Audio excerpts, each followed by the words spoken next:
उभारतोय आणि त्यावेळी स्वतः देवेंद्रजी मुख्यमंत्री आणि मी मंत्री म्हणून इथे हजर आहे. काय मागू देवाला, झोळी कमी पडेल इतकं प्रेम लोकांनी दिलं.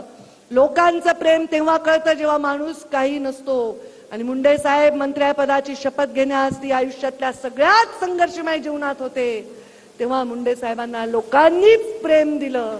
मुंडे साहेबांच्या जाण्यानंतर एका मुसलमान माणसाला हार्ट अटॅक आला बातमी ऐकून आणि तो जागच्या जागी दगावला. हे प्रेम आहे. असंख्य तरुण आत्महत्या करत होते, वेडे झाले होते. मुंडे साहेबांच्या चितेत आम्हाला ढकलून द्यायची लोकांची तयारी होती, एवढा आक्रोश त्यांच्या डोळ्यामध्ये होता.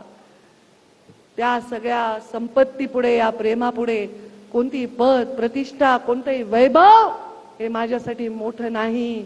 माझ्या तोंडातून, माझ्या वडिलांनी त्यांच्या तोंडातून सांगितलंय, माझा वारसा आहे, केवढी मोठी जबाबदारी आहे.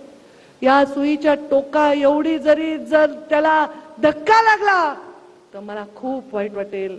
आणि म्हणून मी माझ्या जीवनामध्ये प्रत्येक क्षण स्वर्गातल्या माझ्या बापाची मान कशी वाईट होईल, टाईट होईल, असंच वागायचा प्रयत्न कर. त्यांनी सांगितलं, कुणी तुकड्या फेकलेले कधी घ्यायचे नाही, स्वाभिमान गहाण टाकायचा नाही. या महाराष्ट्रातल्या दीन दलित पीडित लोकांना स्वाभिमान देण्यासाठी मुंडे साहेबांनी आपलं आयुष्य वेचलं.